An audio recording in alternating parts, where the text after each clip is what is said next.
Great, so you've got Xcode 6 installed and you're up and ready to go. So where do we start? Well, I always load programs using Command space, and then I've already started typing Xcode there, but if you just type XCO, it'll pop up. Notice I've got two options, Xcode 6 Beta and Xcode. That's because I'm still running Xcode 5 on my machine. When you're watching this video, you'll probably just have Xcode 6 without the beta, because hopefully by this time Xcode 6 will have been out of beta and a full program. Either way, we click on Xcode 6. Up there, you might get a welcome splash there, but if you do, just close it down, and we're going to go to File, and then we're going to create a new project. So that's what you do if you want to start a new app or a new anything really using Xcode. Okay, here we go. So I'll start by talking you through this setup process. We've got a number of default application types that you can use. So that master detail application, the first one there, is a kind of template for, it's much like the iPad email app. There you've got some options on the left and some content space on the right. So if you wanted to make an app like that, you might want to start with that template, and then you can go from there. A page-based application allows you to switch from page to page using the options at the bottom. A tabbed application is quite similar. Empty application doesn't contain any data at all. And then you've got game there. You probably don't have PhoneGap-based applications, but I develop web apps in Xcode as well. If you're interested in that, then check out my complete web developer course. And that tells you how to create iOS and Android apps using HTML, CSS, and JavaScript. But the one we're going to focus on is the single view application. So very simply, this creates a kind of demo application that just gives us a single page, a single view or single screen that when we can work with to start creating our app.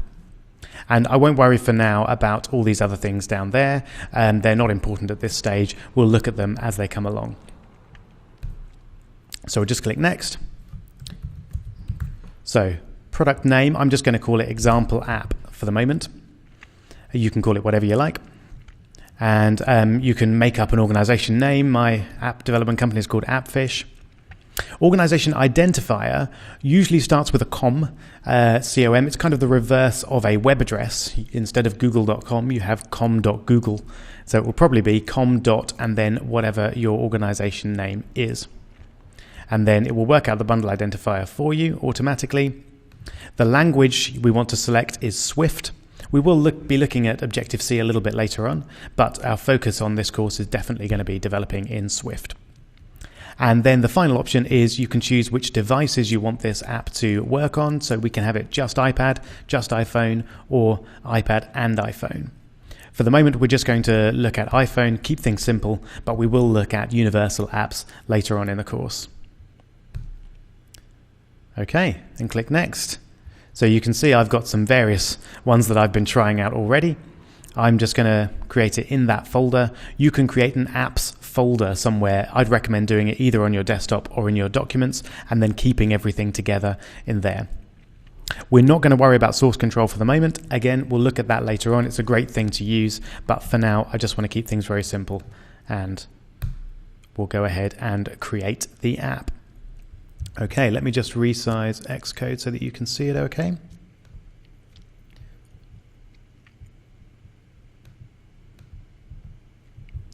You can see at the top it's processing files and doing various bits and pieces to get our app up and running. Here we go. So it's not the friendliest of interfaces.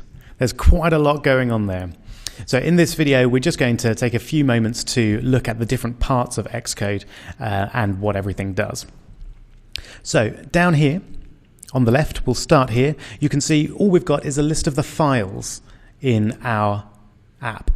So we've got a couple of .swift files, which are the programs that make the app do something. We've got the main storyboard, which we're going to look at in the next video. We've got images that we can keep in there, and then we've got some other folders that we don't need to worry about at this stage. There are other uses for this pane on the left here, but for now we're just going to keep it as our list of files in our app. If we then work along to this central pane here, that's known as the editor.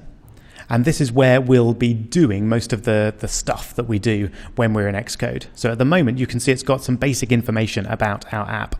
The bundle identifier that Xcode created for us earlier, version numbers, build numbers, what devices it's valid for. We can even choose what device orientation it supports, etc., etc.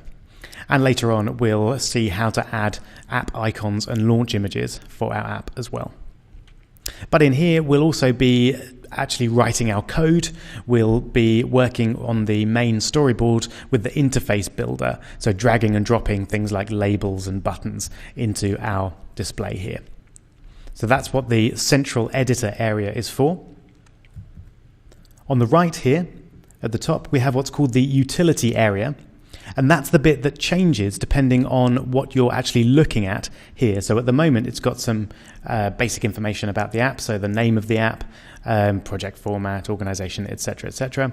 If we clicked on, say, a label, then it would give us some information about that label and allow us to do things like change the color or change the content text of the label. Down here, we've got what's called the libraries pane.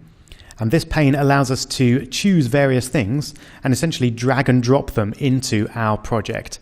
So you can see things that make a bit more sense there, like buttons, text fields, option boxes, sliders, etc. So we can just grab those and drag them straight into our project. Really useful.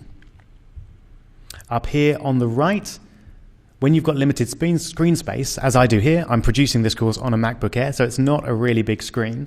It's very useful to be able to remove certain bits of the interface. So if I want to remove the pane on the left with all those files, if I'm working on a particular file and I don't care what other files I have, I can just get rid of that. Similarly, here I can get rid of the right pane and just have the editor. We haven't seen yet the bottom area. This is mostly used for output from our app. So if we get an error, it will appear down here. If we produce any particular output, then that will appear down here as well. So if we're not actually running the app, we probably don't need that.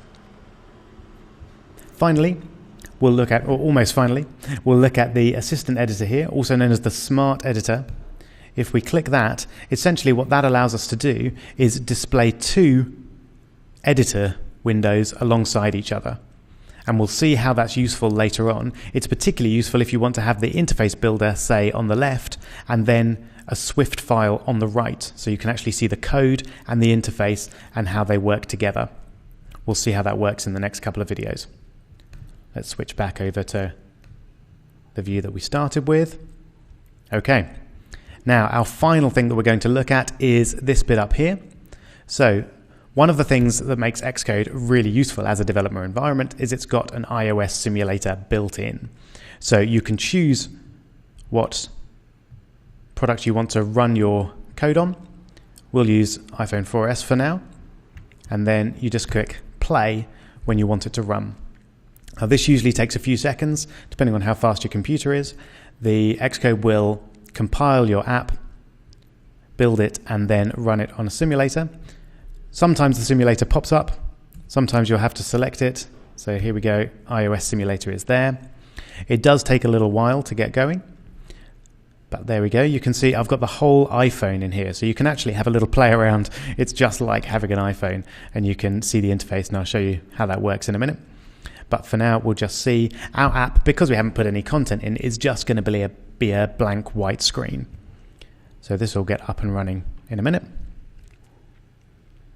There it is. So that's our app. It's not the most exciting app. It doesn't actually do anything at all, but it is an app running on an iPhone, which is not bad for 10 or so minutes into this course. If you want to have a little play around, you just click Hardware and then Home. And that simulates pressing the Home button. And so now you can play around with the iPhone just like you normally would.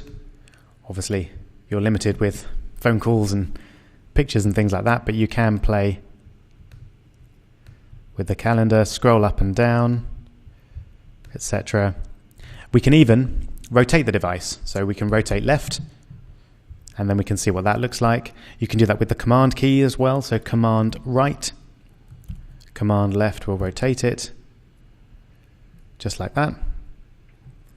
Let's put it back again. And you can even do things like shake and lock the device, so we can see what happens when our app responds to a shake gesture, which we'll produce one of in the next chapter. Okay, so that's the basic Xcode interface. We've seen the different parts of it, how they work together, and how we can run a basic app in the iOS simulator.